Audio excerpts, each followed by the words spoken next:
मणिपुर का इलाका जो है वो बर्मा यानी म्यांमार की सीमा से भी लगता है। जी, म्यांमार के सीमा से लंबी सीमा है। तो ये हथियार मिलिटेंट्स को हथियार कौन सप्लाई करता है? क्या वो पाकिस्तान समर्थित पाकिस्तान के रास्ते से आता है या फिर चाइना के रास्ते से आता है या म्यांमार से आता है हथियार? जी, हथियार तो म्यांमार में पहुंचते हैं, चाइना से भी, पाकिस्तान से भी, लेकिन वहां पहुंचते हैं म्यांमार के रास्ते से ही, क्योंकि आप मणिपुर से लगी जो मोरे सीमा है वहां देखें तो वहां कोई रोक टोक वाला नहीं है।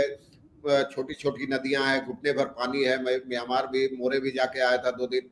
तो सीमा पर वैसा कुछ नहीं है, केवल आप जाइए, थोड़ा सा जो मेन बॉर्डर चेक पोस्ट है, मैत्री ब्रिज है, वहां रोक टोक है, लोग पूछेंगे, लेकिन थोड़ा सा 500 मीटर दाएं बाएं जाइए तो कहीं कोई पूछ नहीं, खुली सीमा है और जिसकी जब मर्जी हो चला जाता है, जब मर्जी हो आ जाता है। तो हाल के दिनों में जब म्यांमार में सैन्य तख्ता पलट हुआ, उसके बाद ये तो आकलन है, आंकड़े हैं इसके कि सीमा पार से तस्करी काफी बढ़ गई है, सोने की हो, हथियारों की हो। बहुत सारे लोग पकड़े भी गए हैं सीमा पार से हथियार और सोना लाते हुए।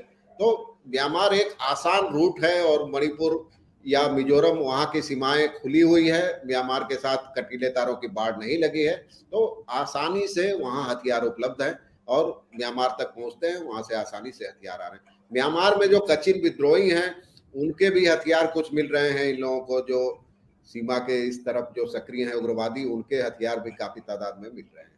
तो क्या कभी मणिपुर और म्यांमार की सीमा को कटीले बाढ़ से कंट्रोल करने की कोशिश नहीं की गई है? वहां बाढ़ लगाने की कोशिश नहीं की गई है ताकि ये जो खुलेआम स्मगलिंग हो रही है, तस्करी हो रही है, जो विद्रोही इधर से उधर आ जा रहे हैं, हथियारों की सप्लाई हो रही है? नहीं, इसकी कोई कोशिश पहले तो कभी ऐसी नहीं हुई, क्योंकि मोरे में तो एक द्विपक्षीय व्यापार समझौता है जिसके तहत 2 किलोमीटर भीतर तक जा सकते हैं इधर के व्यापारी, उधर के व्यापारी। जब सैन्य प्रशासन ने, और कोविड के पहले की बात बता रहा, तो आराम से लोग इधर से उधर जाते थे, उधर से इधर आते थे, बेरोक टोक, बिना पासपोर्ट वीसा। टूरिस्ट भी चले जाते थे। म्यांमार का एक शहर है, 2 किलोमीटर के बाद बड़ा बाजार है, वहां तक चले जाते थे। तामू बाजार कहा जाता है उसको। तो मैं जब गुवाहाटी में था तो मैं तामू तक गया हूँ, कोई कहीं पूछ नहीं। उधर से लोग मजे में सामान खरीद के, और चाइना का सामान ज्यादातर था, म्यांमार का सामान था, सब खरीद के आ जाते थे। तो मोरे में जो लोग हैं उनकी आजीविका का जरिया ही है म्यांमार के बाजार। म्यांमार के लोग इधर आकर खरीदते हैं, जो चीजें वहां नहीं मिलती ये लोग वहां से विदेशी चीजें लाकर इधर बेचते हैं। तो कुछ हजार जो आबादी है मोरे की, वो इसी आजीविका पर निर्भर है। तो वहां कभी कटीले तारों की बाढ़ लगी नहीं, और आसपास भी तमाम सीमा खुली है।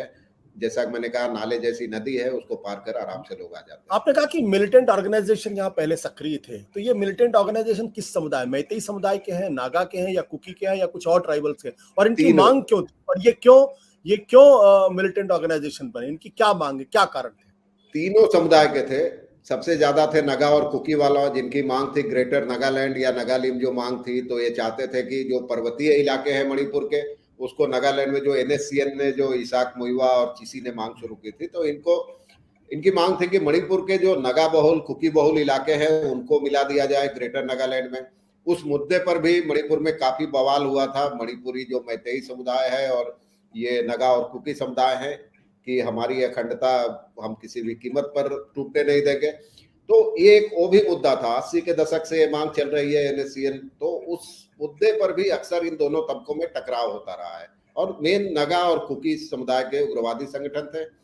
जवाबी संगठन मैतेई में भी थे, बाकी दूसरे जनजातीय समूहों ने भी छोटे छोटे संगठन थे। जैसा मैंने कहा, 3 दर्जन से ज्यादा एक दौर में संगठन वहां सक्रिय थे। सत्य हिंदी का ऐप डाउनलोड करें गूगल प्ले स्टोर पर।